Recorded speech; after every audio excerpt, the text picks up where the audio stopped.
Hello everyone, স্বাগতম আমাদের আজকের এই ভিডিওতে। আজকে আমরা কথা বলবো হেমোডাইনামিক ডিসঅর্ডারের এই পয়েন্টটা নিয়ে, ইডিমা। ইডিমা নিয়ে আজকে আমরা কথা বলবো হেমোডাইনামিক ডিসঅর্ডারের। ওকে, সো ইডিমা কি জিনিস? ইডিমার ডেফিনেশনটা প্রথমে আমরা দেখে ফেলি। ইডিমা হচ্ছে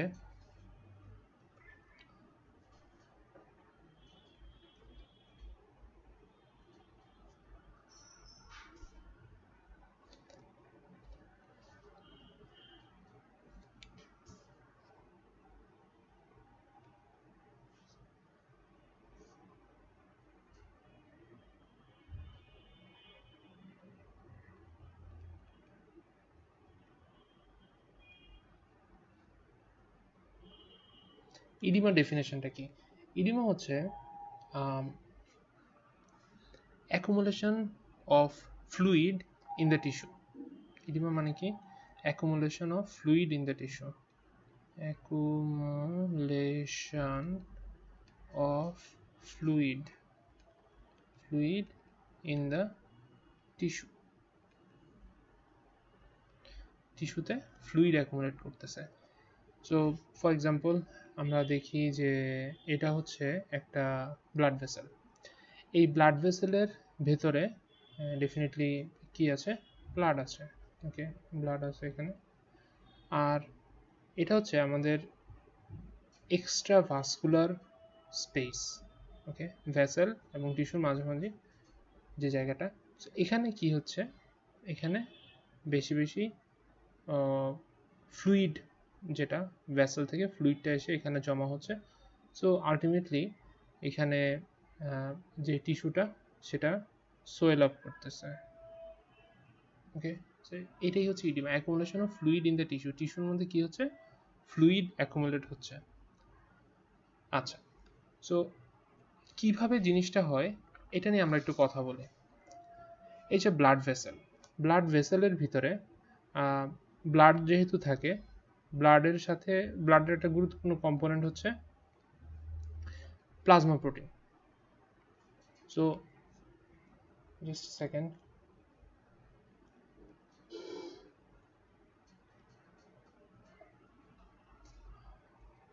সো এখানে থাকতেছে হচ্ছে যে ফ্লুইড থাকতেছে, এখানে প্লাজমা প্রোটিন থাকতেছে।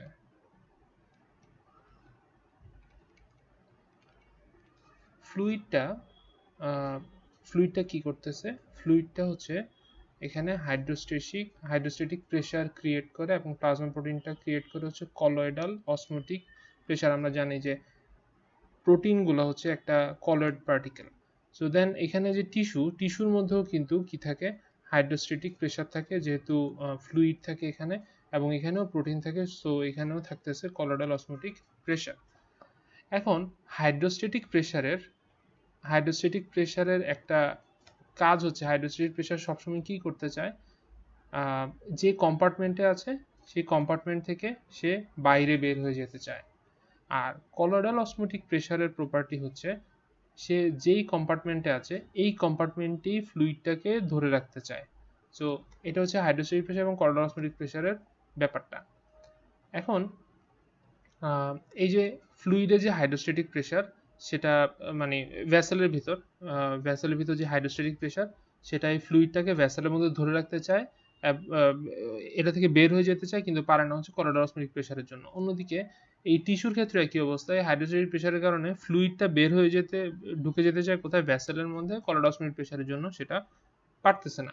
তো এখন কোনো কারণে যদি আমাদের হাইড্রোস্ট্যাটিক প্রেশারটা ভ্যাসেলের মধ্যে বেড়ে যায়, অথবা কলয়েডাল অসমোটিক প্রেশারটা যদি কমে যায়, তাহলে এটার পাওয়ারটা তো বেশি হয়ে গেল, সেই ব্যালেন্সটা মেনটেন হচ্ছে না। সো এইখানে ফ্লুইডটা কি করবে?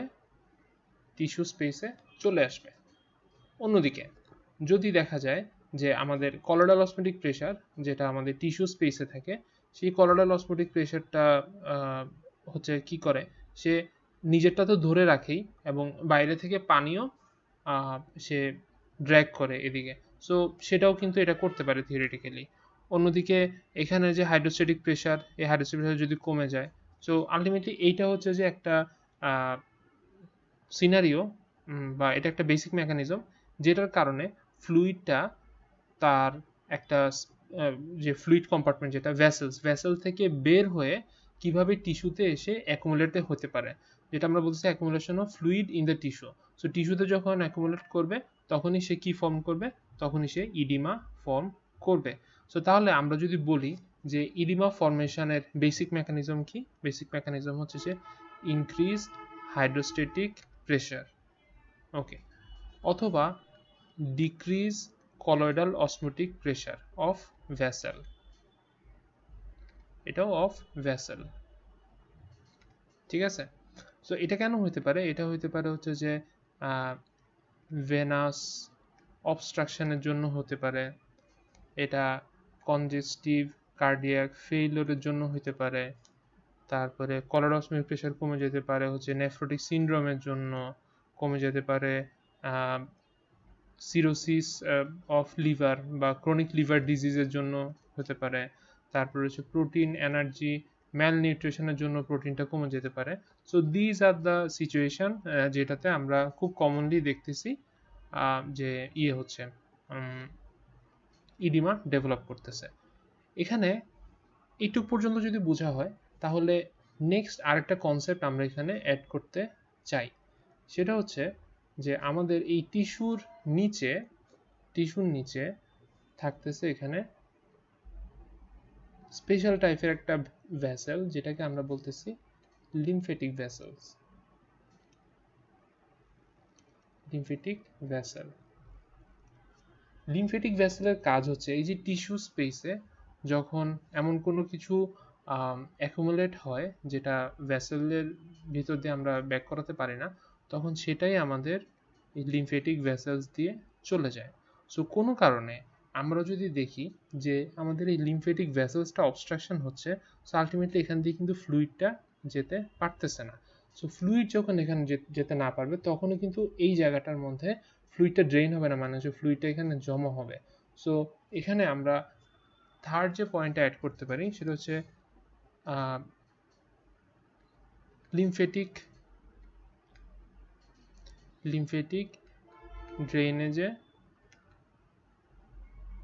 ড্রেনেজ কি হলো, ইম্পেয়ারমেন্ট হলো,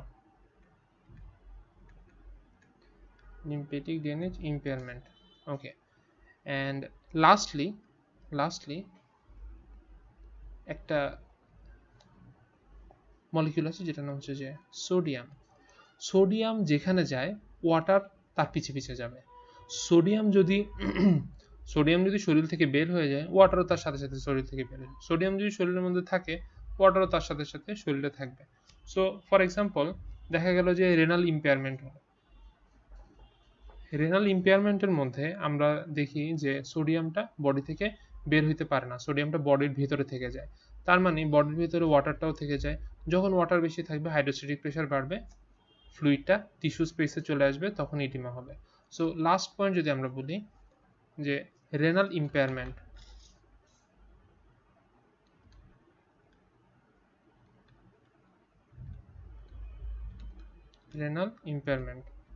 যেখানে আমরা দেখতে পাই সোডিয়াম অ্যান্ড হচ্ছে যে ওয়াটার রিটেনশন করতেছে, ঠিক আছে, ওকে।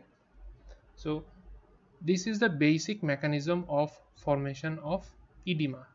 আচ্ছা, এখন ইডিমার ডেফিনেশন জানলাম, কিভাবে করে ইডিমা হয় সেটাও জানলাম। যে জিনিসটা এখন আমরা জানবো সেটা হচ্ছে যে এই যে ইডিমা হচ্ছে, ইডিমার ক্লাসিফিকেশনটা কি, ইডিমার ক্লাসিফিকেশনটা নিয়ে এখন আমরা পড়াশোনা করব।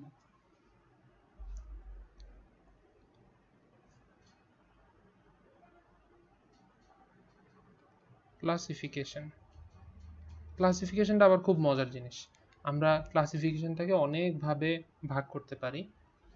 একটা হচ্ছে যে যদি আমরা চিন্তা করি ইডিমাটার এক্সটেন্ট কতটুকু,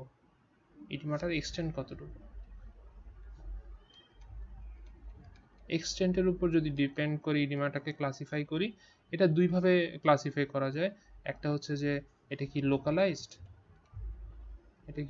লোকালাইজড নাকি এটা জেনারেলাইজড।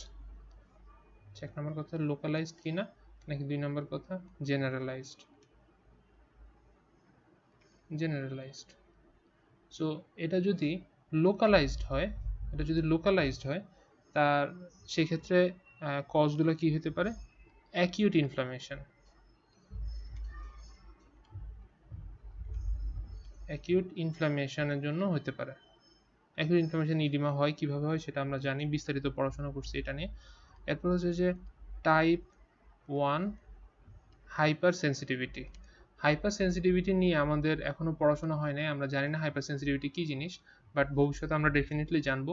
এখন এতটুকু বলে রাখি যে কোথাও যদি একটা পোকা কামড় দেয় বা এমন কোনো একটা ইরিটেন্ট সাবস্টেন্স যদি আমাদের গায়ে লাগে, তখন ওই জায়গাটা যেমনভাবে লাল হয়ে ফুলে যায়, সেটা হচ্ছে যে টাইপ 1 হাইপার সেন্সিটিভিটি।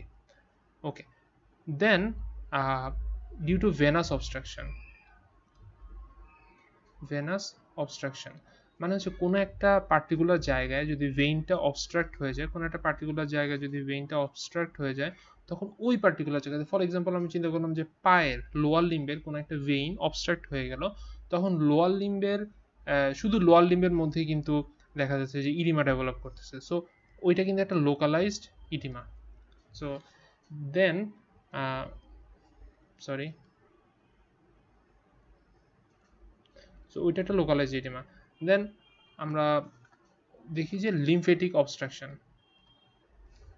লিমফেটিক অবস্ট্রাকশনের জন্য, লিমফেটিক অবস্ট্রাকশন যেখানে হচ্ছে সেটাও কিন্তু একটা localised oedema, like for example filariasis, গোদ রোগ যেটা আমরা দেখি না সেটা। সো ওই ক্ষেত্রে লিমফেটিক অবস্ট্রাকশন এর জন্য লোকালাইজড ইডিমা হতে পারে। So now let's talk about generalised oedema. Generalised oedema কেন হতে পারে? সব মেজর অর্গান ফেলিওরের জন্য, যেমন কনজেস্টিভ কার্ডিয়াক ফেলিওরের জন্য হতে পারে, তারপরে নেফ্রোটিক সিনড্রোম, বা আমরা বলতে পারি যে রেনাল ফেলিওরের জন্য হতে পারে, তারপরে হচ্ছে ক্রনিক লিভার ডিজিজের জন্য হতে পারে, তারপরে বা সিরোসিস অফ লিভারের জন্য হতে পারে, প্রোটিন এনার্জি ম্যালনিউট্রিশনের জন্য হতে পারে, এটা হচ্ছে যে কশিয়ার বলা যেতে পারে। So these are the causes of generalised oedema. Okay, so এটা আমরা গেলাম, দেখলাম যে in the basis of extent আমরা কিভাবে করে ভাগ করতে পারি। সেকেন্ডলি আমরা এখন দেখি যে ক্লিনিক্যাল ক্লাসিফিকেশন কিভাবে করে করতে পারি। ক্লিনিক্যাল ক্লাসিফিকেশন, ক্লিনিক্যাল ক্লাসিফিকেশন যদি করতে যাই, মানে ক্লিনিক্যাল মানে কি, যে আমরা ওয়ার্ডে দেখতেছি, তখন আমরা যদি ভাগ করি যে এটা কি ধরনের ইডিমা, তখন কি বলবো? সো দুইটা জিনিস বলা যায়, একটা হচ্ছে যে পিটিং অ্যান্ড আরেকটা হচ্ছে যে নন পিটিং। নন পিটিং, পিটিং এর কথা যদি বলি, আচ্ছা পিটিং আর নন পিটিং মানেটা কি? পিটিং আর নন পিটিং মানে হচ্ছে যে যদি কোনো একটা সাইট যেখানে কি হয়েছে, যেখানে ইডিমা হয়েছে, ওকে, সো ওইখানে কেউ যদি আঙ্গুল দিয়ে চাপ দেয়, ওকে, আঙ্গুল দিয়ে কি দিল, চাপ দিল, ক্লিনিক্যালি ডেফিনেটলি এখানে একটা এক্সামিনেশন হচ্ছে, আঙ্গুল দিয়ে চাপ দিল, আঙ্গুল দিয়ে চাপ দেওয়ার পর এই জায়গাটা কি হবে, এই জায়গাটা হচ্ছে যে ডেবে যাবে, এই যে ডেবে গেল, ওকে, এই যে ডেবে গেল, ডেবে যাওয়ার পরে এটা after a certain period of time, এটা যদি পিটটা যদি এভাবেই থাকে, তখন সেটার নাম হচ্ছে যে পিটিং। আর যদি এটা না থাকে তাহলে, বা আঙ্গুল উঠানোর সাথে সাথে কিছুক্ষণের মধ্যেই যদি সেটা আবার আগের অবস্থানে চলে আসে, তখন সেটার নাম হচ্ছে যে নন পিটিং ইডিমা। সো পিটিং ইডিমার ইয়েগুলা কি কি দেখবো, এক্সাম্পলগুলো কি কি? পিটিং ইডিমা হতে পারে হ্যাপাটিক ইডিমার ক্ষেত্রে, hepatic oedema, then cardiac oedema, congestive cardiac failure, ওই ধরনের oedema, cardiac cause, then renal failure বা রেনাল কজের জন্য হতে পারে, then protein energy malnutrition. Okay, এখানে হ্যাপাটিক কজ না লিখে আমরা ওই যে আগের মতো ওইটা লিখে দিই, ক্রনিক লিভার ডিজিজ। ওকে, সো আমরা দেখতেছি মোটামুটি এই চারটা জিনিস সব সময় একসাথে আসতেছে। So এই এই মানে কোয়াডটা, এই 4টা জিনিস মাথায় রাখবেন। দেখবেন যে অনেক জায়গায় খুব সহজে বলে দিলেই কাজ হয়ে যাবে। সো দেন নন পিটিং ইডিমা আমরা এটা দেখি হচ্ছে যে লিম্ফেটিক অবস্ট্রাকশনে। লিম্ফেটিক অবস্ট্রাকশন, লিম্ফেটিক অবস্ট্রাকশনের মধ্যে এটা কিভাবে দেখা যায়? লিম্ফেটিক অবস্ট্রাকশনের মধ্যে আমরা যখন জিনিসটা দেখি, এটা কোথায় পাওয়া যায়? এটা হচ্ছে মিক্সড ইডিমাতে পাওয়া যায়। Sorry, M Y x O E D E M A, mixed edema, যেটা হচ্ছে কোথায়? হাইপোথাইরয়েডিজমে এই মিক্সড ইডিমাটা পাওয়া যায়। তারপর হচ্ছে লিম্ফেটিক অবস্ট্রাকশন, এটা পাওয়া যায়। সো এটা হচ্ছে নন পিটিং ইডিমার কজ। কিন্তু এই যে দুইটা ক্লাসিফিকেশন পড়লাম, তার চেয়ে বেশি জরুরি যে ক্লাসিফিকেশনটা, বেশি ইম্পর্টেন্ট যে ক্লাসিফিকেশনটা আমাদের এক্সামের জন্য, সেটা হচ্ছে প্যাথোফিজিওলজিক্যাল ক্লাসিফিকেশন অফ ইডিমা। ওকে, কি? প্যাথোফিজিওলজিক্যাল ক্লাসিফিকেশন খুবই ইম্পর্টেন্ট, খুবই খুবই ইম্পর্টেন্ট। আচ্ছা, এটাকে প্রথমে বলি যে কি কি জিনিস দিয়ে, কি কি জিনিস বলতেছি এখানে। একটা হচ্ছে যে ইনক্রিজ হাইড্রোস্ট্যাটিক প্রেশার, সেকেন্ডলি বলতেছি হচ্ছে রিডিউসড কলয়েডাল অসমোটিক প্রেশার। ওকে, থার্ডলি হচ্ছে যে লিম্ফেটিক অবস্ট্রাকশন, ফোর্থলি হচ্ছে sodium and water retention.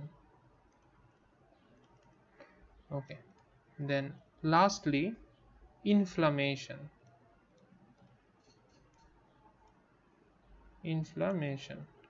So এই টপিকগুলোতে আমরা অলরেডি ডিসকাস করে ফেলেছি প্যাথোজেনেসিস অফ ইডিমার ক্ষেত্রে।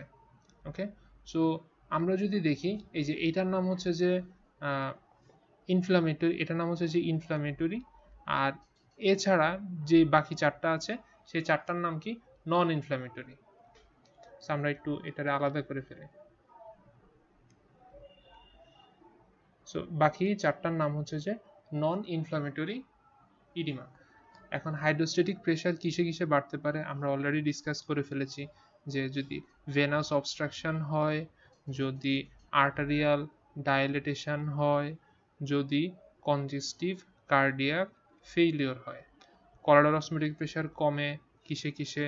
কমে হচ্ছে যে নেফ্রোটিক সিনড্রোমে কমে, তারপরে হচ্ছে যে সিরোসিস অফ লিভার বা সিএলডি ক্রনিক লিভার ডিজিজে কমে, তারপর হচ্ছে যে প্রোটিন এনার্জি ম্যালনিউট্রিশনে কমতেছে। ওকে, সো প্রোটিন এনার্জি ম্যালনিউট্রিশনে কমতেছে। তারপর যদি দেখি লিম্ফেটিক অবস্ট্রাকশন কি জন্য হচ্ছে? লিম্ফেটিক অবস্ট্রাকশন হচ্ছে ডিউ টু ইনফ্লামেশন,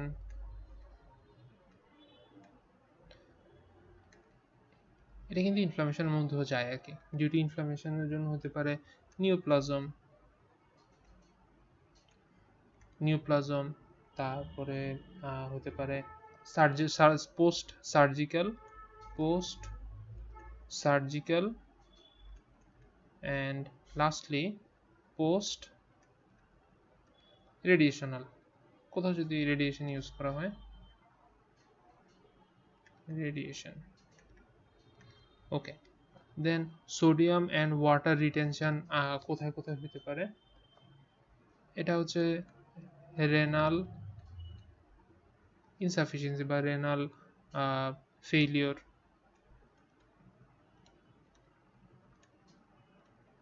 রেনাল ইনসাফিসিয়েন্সির ক্ষেত্রে দেখা যায়। তারপরে হচ্ছে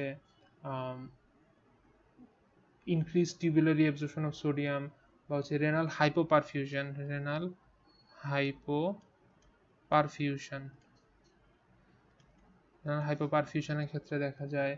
তারপরে ইনক্রিজ রেনিন অ্যাঞ্জিওটেনসিন অ্যালডোস্টেরন মেকানিজমটা যদি বেশি বেশি কাজ করা শুরু করে, তখনও কিন্তু আমরা সোডিয়াম এবং ওয়াটার রিটেনশনটা দেখতে পাই। অ্যান্ড ইডিমার ক্ষেত্রে, ইনফ্লামেশনের ক্ষেত্রে আমরা কি দেখব? ইনফ্লামেশনের ক্ষেত্রে আমরা দেখব যে অ্যাকিউট ইনফ্লামেশন, দেন ক্রনিক ইনফ্লামেশন, এগুলোর ক্ষেত্রে হতে পারে অ্যাঞ্জিওজেনেসিস।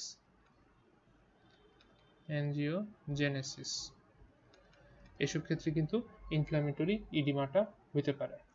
ওকে, সো এটাই হচ্ছে যে বেসিক ইডিমার ডেফিনেশন এবং ইডিমার মেকানিজমটা কিভাবে করে হচ্ছে সেগুলোর ব্যাপারে আমরা কথা বলেছি, ক্লাসিফাই করেছি 3 ভাবে এবং ক্লাসিফিকেশনগুলোর ভিতরে আমরা কজগুলোও বলেছি। So this is all about oedema. So hope to see you in the next video. আজকে ভিডিওটা একটু লং হয়ে গেছে, so thank you for your patience যদি আপনি লাস্ট পর্যন্ত দেখে থাকেন। আসসালামু আলাইকুম।